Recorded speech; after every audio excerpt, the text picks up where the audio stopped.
ദൈവത്തിന്റെ അതിപരിശുദ്ധമായ നാമം വാഴ്ത്തപ്പെടുമാറാകട്ടെ. 1 തെസ്സലോനിക്കർ 5-ാം അധ്യായം 16-ാം വാക്യം. ഇടവിടാതെ പ്രാർത്ഥിപ്പിൻ.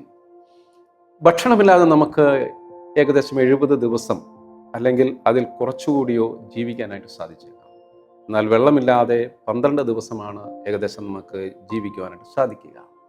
വായുവില്ലാതെ ഒരു 6 മിനിറ്റോ 7 മിനിറ്റോ നമുക്ക് കഴിഞ്ഞുകൂടാം.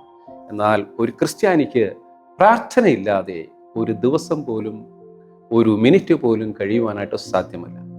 പ്രാർത്ഥന ഒരു ക്രിസ്ത്യാനിയുടെ ജീവിതത്തിൽ അവൻ്റെ ആത്മപ്രേരണയ്ക്കും അവൻ്റെ ആത്മീയ ജീവിതത്തിനും ഏറ്റവും പ്രധാനപ്പെട്ട അത്യാവശ്യം വേണ്ടിയ പോഷക ഗുണങ്ങളിൽ ഒന്നാണ്. ഒരു വീട്ടിൽ ജോലി ചെയ്തിരുന്ന ഒരു പെൺകുട്ടി ദിവസവും പ്രാർത്ഥിക്കുമായിരുന്നു. അവൾ പ്രാർത്ഥനയ്ക്ക് സമയം കണ്ടെത്തിയിരുന്നത് പ്രത്യേകം ആയിട്ടൊരു സമയമായിരുന്നില്ല.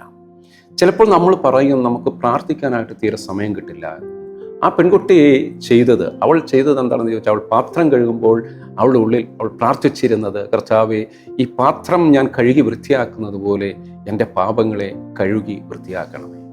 അവൾ പാത്രം കഴുകുമ്പോൾ, തുണി കഴുകുമ്പോൾ, അവൾ ഭക്ഷണമുണ്ടാക്കുമ്പോൾ ഒക്കെ അവൾ പ്രാർത്ഥിച്ചു. ഭക്ഷണം ഉണ്ടാക്കുമ്പോൾ അവൾ പ്രാർത്ഥിക്കും, അതെ, ഇതേപോലെ എനിക്ക് സ്വർഗീയ അപ്പം ഭുജിക്കുവാനുള്ള മഹാഭാഗ്യം തരണമേ. അവൾ പ്രാർത്ഥിക്കുമായിരുന്നു, വീട്ടിലെ തിരക്കുള്ള സമയങ്ങളിൽ ജോലി ചെയ്യുമ്പോൾ, കർത്താവെ, സ്വർഗരാജ്യത്തിൽ തിരക്കുള്ള ഒരു വ്യക്തിയായി എന്നെ തീർക്കണമേ. അങ്ങനെ അവളുടെ ജോലി സമയങ്ങളിലൊക്കെ അവൾ പ്രാർത്ഥനയ്ക്ക് വേണ്ടിയിട്ട് തൻ്റെ ജോലിയുമായി ബന്ധപ്പെടുത്തി സമയങ്ങൾ കണ്ടെത്തിയിരുന്നു. പ്രത്യേക ഒരു സമയം അവൾ വേർതിരിച്ചിരുന്നില്ല എന്നൊരു കഥ ഞാൻ കേട്ടിട്ടുണ്ട്. പ്രാർത്ഥന എന്ന് പറയുന്നത് സൈക്കിൾ ചവിട്ടുന്നത് പോലെയാണ് ഒരു ക്രിസ്ത്യാനിയെ സംബന്ധിച്ചിടത്തോളം എന്ന് മറ്റൊരാൾ പറഞ്ഞത് ഞാൻ ഓർക്കുന്നു. കാരണം സൈക്കിളിൽ കയറിയാൽ അപ്പോൾ ചവിട്ടാൻ തുടങ്ങണം, അത് നിർത്തിക്കഴിഞ്ഞാൽ അപ്പോൾ മറിഞ്ഞു വീഴും.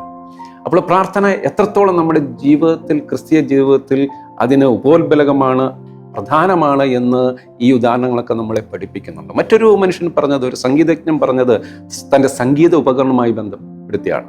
ഒരു ദിവസം ഞാനൊന്ന് പ്രാക്ടീസ് ചെയ്യാതിരുന്നാൽ അതിൻ്റെ കുറവ് എനിക്ക് മനസ്സിലാകും.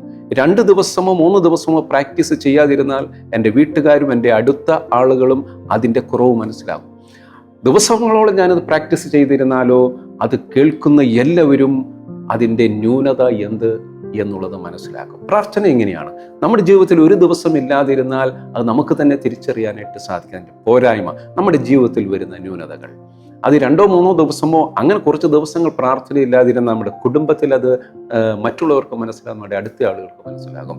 അത് പ്രാർത്ഥനയെ ഇല്ല എന്നുള്ള ഒരു അവസ്ഥയിലേക്ക് വന്നാൽ ക്രിസ്ത്യാനി ആയിരിക്കുന്ന ഒരു വ്യക്തിയെ സംബന്ധിച്ചിടത്തോളം വലിയ വ്യത്യാസം സമൂഹത്തിലുള്ള എല്ലാവർക്കും തന്നെ അത് മനസ്സിലാക്കുവാനായിട്ട് സാധിക്കും. നമ്മുടെ ജീവിതത്തിൽ സ്വർഗം തുറക്കുന്ന പ്രാർത്ഥന, യേശുക്രിസ്തു പ്രാർത്ഥിച്ച പ്രാർത്ഥന, സ്വർഗം തുറക്കുന്ന പരിശുദ്ധാത്മാവിനെ ലഭിക്കുന്ന പ്രാർത്ഥന നമ്മുടെ ജീവിതത്തിൽ ഉണ്ടാകട്ടെ എന്ന് ഞാൻ ആഗ്രഹിക്കുന്നു, പ്രാർത്ഥിക്കുന്നു. ഈ നോമ്പുകാലം നമ്മുടെ ജീവിതത്തിൽ അതിനുള്ള ഒരു പരിശീലനമായിട്ട് നമുക്ക് എടുക്കാം. ദൈവം അനുഗ്രഹിക്കട്ടെ. നമുക്ക് കണ്ണുകൾ അടയ്ക്കാം, പ്രാർത്ഥിക്കാം. ഞങ്ങളെ സ്നേഹിക്കുന്ന, ഞങ്ങളെ ഓരോ ദിനവും കരുതുന്ന കർത്താവ്, ഈ നോമ്പുകാലം ഞങ്ങളുടെ ജീവിതത്തിൽ വലിയ പ്രാർത്ഥനയുടെ ഒരു ശീലം ഉണ്ടാക്കിയെടുക്കുവാൻ സഹായിക്കണമെന്ന് അപേക്ഷിക്കുന്നു. യേശുവിൻ്റെ നാമത്തിൽ തന്നെ, ആമേൻ.